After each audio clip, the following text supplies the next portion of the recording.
School के दौर में मैंने एक प्रोवर्ब पढ़ा था जो अब तक मुझे याद है। Out of sight out of mind. वो अभी भी मुझे बहुत अच्छी तरह से याद है।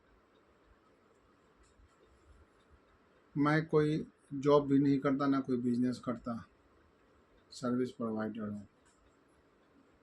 और ये सर्विस प्रोवाइड करता हूँ बड़ी बड़ी कंपनीज़ के हैं, बहुत सारे कंट्रीज़ के, 15-16 बल्कि 20 के आसपास यूरोपियन कंट्रीज़ हैं, ताइवान के हैं, हांगकांग के हैं, जापान के हैं। तो उनकी ज़रूरत को पूरा करता हूँ और मैं अपनी सर्विस चार्ज लेता हूँ। लेकिन बीच बीच में भी कुछ काम आते रहते हैं जो बड़े बड़े काम होते हैं, छोटे मोटे तो होते नहीं। छोटे मोटे काम के लिए हमारे पास 2 लड़के या 2 लड़कियां हैं। जब भी हमें ज़रूरत पड़ती है तो मैं उनको इनवाइट करता हूँ। फिक्स्ड प्राइस होता है 8,000 रुपया पर डे, दिल्ली एनसीआर के अंदर। अगर दिल्ली से बाहर कहीं जाना होता है, आपने देखा होगा कि अक्सर हम कलकत्ता, बेंगलोर, मुंबई, बहुत जगह जाते रहते हैं, बहुत सारे शहरों में। अभी हैदराबाद, कोयम्बटूर से भी वापस आया था। कई बार तो ऐसा होता है कि एक एक बार 2-2 डेलीगेशंस आ जाते हैं, 3-3 चले जाते हैं। तो एक वक्त में मैं किसी एक शहर में रह सकता हूँ। तो इन 2 बच्चे और 2 लड़कों को उन्हीं में से इनवाइट करता हूँ उन लोगों को। दूसरे शहर का होता है 8,000, तो उनको मैं डे के हिसाब से देता हूँ, प्लस जाने आने का किराया बाई एयर, चाहे किसी शहर में जाना हो, प्लस होटल का रहने का किराया भी देता हूँ। मतलब जाने और आने का किराया भी देता हूँ और होटल का भी रेंट। और दिल्ली एनसीआर में काम होता है तो 8,000 रुपया पर डे, ये उनका फिक्स्ड है। अब चूँकि जो नज़र के सामने होते हैं, जिनसे कांटेक्ट होते हैं, उन्हीं को मैं फ़ोन कर सकता हूँ, उन्हीं को बता सकता हूँ। जैसे अभी रिसेंटली 2 महीने में 2 बड़े काम आए थे, वो परमानेंट काम था। जैसे हमारे एक पार्टनर यूरोप से हैं, उन्होंने एक प्लांट लगवा रहे हैं 55 करोड़ का फार्मास्यूटिकल प्रोडक्ट निकालने के लिए गुजरात में। तो चूँकि मैं उसके साथ बहुत दिनों से काम कर रहा हूँ, वो मुझे जानता है। तो उसने मुझे भेजने की कोशिश क्या की, उसने मुझे पूछा तुम चले जाओ वहाँ जाकर रहो, प्लांट संभालो। प्लांट हम लोगों ने ली है जो ऑलरेडी रनिंग प्लांट है, लेकिन जिसने बेचा है उससे हम लोगों ने ख़रीद लिया, क्योंकि वो नहीं चलाना चाहता, कोई और मसला होगा। तो सेकंड हैंड प्लांट लेने में एक फ़ायदा ये है कि बहुत सारे डॉक्यूमेंट वगैरह लेने में आसानी होती है, क्योंकि ये फैक्ट्री ऑलरेडी उनके पास होते हैं सारे डॉक्यूमेंट्स। तो ये काम कम से कम 1-2 साल के अंदर आराम से हो जाता है।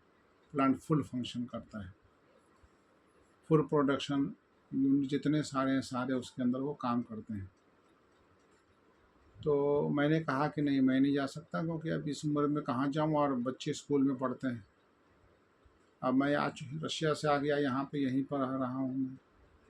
तो अब यहाँ से फिर आगे कहीं शिफ्ट करना नहीं चाहता। हाँ, मैं जब ज़रूरत पड़ेगी 1 दिन, 2 दिन, 5 दिन के लिए मैं जा सकता हूँ, जाके विज़िट करूँगा। तो उसने मुझे ये बताया कि आप सजेस्ट करिए, आपके क्लोज़ जानने वाले कौन हैं, उनको भेजेंगे, जिनको आप जानते हो, जिनको मैं जानता हूँ, ताकि उन पर ट्रस्ट किया जा सके।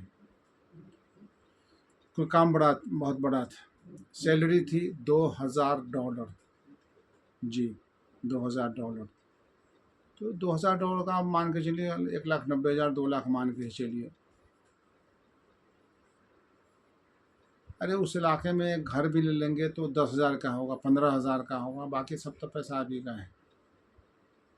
प्लस साल में एक बार घर आने जाने का टिकट बाई एयर, प्लस छुट्टी 15 से 20 दिन, 25 दिन जो भी होती है छुट्टी। अब मेरी नज़र में तो कोई नहीं था, तो हमने फिर कई लोगों से बात की थी जो कांटेक्ट में थे। फिर मैंने वहीं गुजरात से एक आदमी को निकाला, उसके हवाले कर दिया, उसको लगा दिया उस काम में। मैंने भी उसका इंटरव्यू लिया और हमारा जो मेन क्लाइंट मेरा है उससे बात करा दी। चलो ठीक है, अब बीच बीच में ज़रूरत पड़ेगी मैं जाया करूँगा, जब जो ज़रूरत पड़ेगी मेरी, जाना आना 2 दिन 4 दिन। फिर बाद में ये भी प्लान बना है कि जब काम थोड़ा बहुत और शुरू हो जाएगा तो वहाँ पे एक फार्म हाउस अब पास में ही ले लेंगे अच्छा सा, जहाँ मेरे क्लाइंट जहाँ उनके डेलीगेशन जब आएंगे तो वहाँ रुक सकते हैं, फलाने में काम है। तो कोई नहीं मिला, तब जा कर के मैं वहीं पे लोकल को ले लिया। उसके बाद एक और नौकरी आई थी यहाँ दिल्ली की। अब दिल्ली की नौकरी थी, कंपनी भी एक तरह से इंटरनेशनल इंटरनेशनल कंपनी है, उनके ऑफिस बहुत जगह हैं, दुबई में है, लंदन में है, अफ्रीका कई जगहों पे है। क्योंकि मैं काफ़ी अच्छी जान पहचान है तो उसने मुझको बताया कि खालिद सर अगर आपके पास कोई कैंडिडेट हो जिसको आप जानते हैं तो उनको भेजिए, मुझे एक आदमी की ज़रूरत है, ऐसा आदमी जो यहाँ दिल्ली में भी काम करे, ज़रूरत पड़े तो दुबई भी जाना हो, ज़रूरत पड़े तो वो लंदन भी जाए, अफ्रीका जाए, जाने की सलाहियत है, इतना तो अकल होनी चाहिए उनको, वरना मेन काम दिल्ली में है। तो जिसको मैं एक दो लोगों को जानता था तो वो ऑलरेडी नौकरी कर रहे हैं, और एक तो नौकरी कर रहा है, दूसरा अपना बिजनेस कर रहा है, बिजनेस छोड़ कर नौकरी ज्वाइन नहीं कर सकता। एक मिला जो जो भी नौकरी में ही था, लेकिन सैलरी ठीक ठाक थी, जैसे 60-70 हज़ार की उसकी नौकरी थी, तो जॉब थी 80 हज़ार की। इस आदमी ने, कंपनी ने 80 हज़ार ऑफर किया और वो लड़का मांग रहा था 1 लाख। आखिर में आके हमने तय कर दिया 90 हज़ार ले लो, काम स्टार्ट करो, फिर देखा जाएगा। सबसे बड़ी बात है उसके पास पासपोर्ट है, और कुछ नहीं चाहिए था, थोड़ा दिमाग चाहिए था, अकल चाहिए था, हिम्मत हो, अगर हिंदुस्तान में भी कहीं जाना हो तो जा सके, बाहर जाना हो सके तो जा सके। तो इस तरह से और कोई नज़र में आ ही नहीं रहा था, क्योंकि बहुत कम लोगों का आना जाना हमारे यहाँ है, बहुत कम लोगों का फ़ोन है, वो आता है जिनसे मिलना जुलना है, अपनी अपनी ज़िंदगी गुजार रहे हैं, अपनी ज़िंदगी में रहते हैं अपने। तो वैसे मैं नौकरी बांटता नहीं हूँ, ना नौकरी देता हूँ, मैं ऐसा कोई काम नहीं करता, लेकिन बीच बीच में हमारे पास ये नौकरियाँ आती ही रहती हैं। तो ये है कि कॉन्टैक्ट हमेशा होना चाहिए। अगर आपके पास पैसा नहीं है, कॉन्टैक्ट बहुत काम करता है, बिजनेस में भी, नौकरी में भी, हर जगह आपको पता चलता रहता है कि दुनिया में हो क्या रहा है, आप समझ नहीं सकते। जिन लोगों को मैं 8 हज़ार रुपया पर डे देता हूँ, कितने लोगों को मिलता है। ये परमानेंट नहीं है, लेकिन टाइम टू टाइम 1 दिन 2 दिन 4 दिन 5 दिन की ड्यूटी होती है, ज़रूरत होती है दिल्ली एनसीआर में या दूसरे शहरों में। कई लोग हमें बोलते हैं नौकरी के लिए, लेकिन नौकरी मेरे पास होता नहीं है। हमारे क्लाइंट्स में से ही या कोई जानने वाले हमसे पूछते हैं, कोई है ऐसा आदमी जो मुझे मुझे दिलवा दीजिए, भरोसे की बात होती है, इसलिए हमें बोलते हैं। कभी कभी ऐसे ऐसे भी लोग मिल जाते हैं जो हमसे दोस्ती सिर्फ इसलिए ही करते हैं कि हमसे मतलब उनकी। जैसे एक लड़का था, कई बार फेसबुक पे उसने मुझे फेसबुक पे फ्रेंड्स रिक्वेस्ट भेजा, तो मैंने चेक किया, देखा तो उन्हें बोला हमसे क्यों ये दोस्ती करना चाहता है, हमारे साथ फ्रेंड फेसबुक में क्यों आना चाहता है। तो उसकी मुझे थोड़ा पसंद नहीं आया, तो मैं हमेशा उसको रिजेक्ट करता रहा, लेकिन ज़बरदस्ती बहुत बार करते करते उसने किया तो मैंने कर दिया। फिर मुझसे मिलना जुलना हुआ तो पता चला कि वो जनाब मॉस्को में भी रह चुका है 4-5 साल 6 साल, वहाँ से वापस आया है।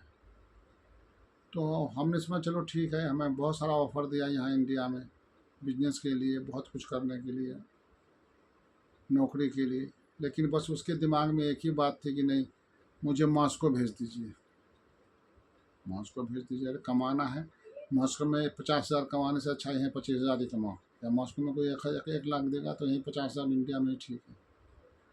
तो कई बार बात करने के बाद पता चला कि अच्छा है, ये 5 साल वहाँ था तो वहाँ पर उसकी एक गर्लफ्रेंड थी, गर्लफ्रेंड जी। अब उसी के चक्कर में तो हमने बोला सीरियसली है तो शादी क्यों करना चाहती है? तो बोला हाँ करना चाहती है। तो भाई उसको लेकर आ, तुमको तो रहना इंडिया में है। उसको बोला उसको क्यों लेना लेकर नहीं आते? हमने हमने तो अपने बीवी रशियन थे, मैंने बोला चलो इंडिया चली आई। होना यही चाहिए था ना, अगर आप शादी करते हैं बाहर तो ज़रूरत के हिसाब से आप चले आइए इंडिया। मैं तो चला आया लेकर अपनी वाइफ को, मैं यहीं पर बहुत खुश हूँ, सब कुछ ठीक है वाला है। नहीं, वो इंडिया में रहना नहीं चाहती। तो मैंने बोला भाई ये लड़की ठीक नहीं है। भाई जहाँ शौहर रहेगा तो वहीं रह और रहेगी तू ना। या कौन सी अच्छी तुम्हारी नौकरी, या क्यों तुमको नहीं बुला लेती वहाँ रशिया? बुला लेना चाहिए, अपने यहाँ रखे, वही नौकरी दिलवाए वहाँ पे। कौन दिलवाएगा उसको नौकरी? हम तो सिर्फ कंपनीज वाले, कोई भी हमारे क्लाइंट हैं जो बड़ी बड़ी कंपनीज के हैं, बड़े बड़े कंपनीज के, अभी थोड़ी के वो आएंगे हमसे बात के भैया इस लड़के को रख लो नौकरी में, और वो रख लेगा। इतनी भी तो नहीं चलती हमारी। अगर उनकी ज़रूरत होती है तो पूछते हैं तो मैं रिकमेंड करता हूँ, ऐसे थोड़ी एक रख लेंगे उनको। जब से ये बात ख़त्म हुई तब से वो आदमी गायब ही हो गया, कहाँ है पता नहीं। लेकिन ऐसा होना नहीं चाहिए। सब लोग हैं कि आप एक दूसरे से मिलते जुलते रहिए, कॉन्टेक्ट में रहिए, बातें करते रहिए, ताकि out of sight out of mind ना हो। क्योंकि कॉन्टैक्ट्स, अगर पैसे भी नहीं हैं तो कॉन्टैक्ट्स बहुत काम कर, मेरे खुद मेरे मेरे मेरे मुझे बहुत काम आते हैं मेरे कॉन्टैक्ट्स। कुछ भी होता है, कोई ज़रूरत होती है तो मैं उनको फ़ोन करता हूँ, उनसे सजेशन लेता हूँ, क्योंकि मुझे पता है कोई आदमी है मेरे लिए। अपने ज़रूरत के हिसाब से किस चीज़ को किस चीज़ के लिए फ़ोन करूँ मैं। रिश्ता बनाए रखना चाहिए, आना जाना चाहिए। लेकिन यहाँ तो होता है कि बस हम किसको, या हम ही सबको याद रखें कि भैया वो फ़लाँ फ़लाँ फ़लाँ वहाँ रहता है, उसको उसकी नौकरी लगा दो। ऐसे होता नहीं है, याद भी नहीं रहता आदमी, अचानक कोई कि उसको डाल दो इस काम काम के लिए। क्योंकि कोविड के बाद तो वैसे मेमोरी हमारी कमज़ोर हो गई थोड़ी बहुत। ख़ानदान के लोगों के नाम पता तो याद रखता हूँ, बट थोड़ा सा भी दूरी से हो जाती है तो मुझे भूल जाता हूँ क्या नाम है उसका। ये होता है, इसलिए रिलेशन बनाए रखिए, कॉन्टेक्ट बनाए रखिए। और आखिर में आप लोगों को मुबारकबाद दूँ कि डेमोक्रेसी अब 25 तारीख से, 25 जुलाई से हिंदुस्तान में फिर से वापस आ गया है। एंजॉय कीजिए, बच्चों को पढ़ाइए लिखाइए हिम्मत करके। ठीक है, ओके बाय।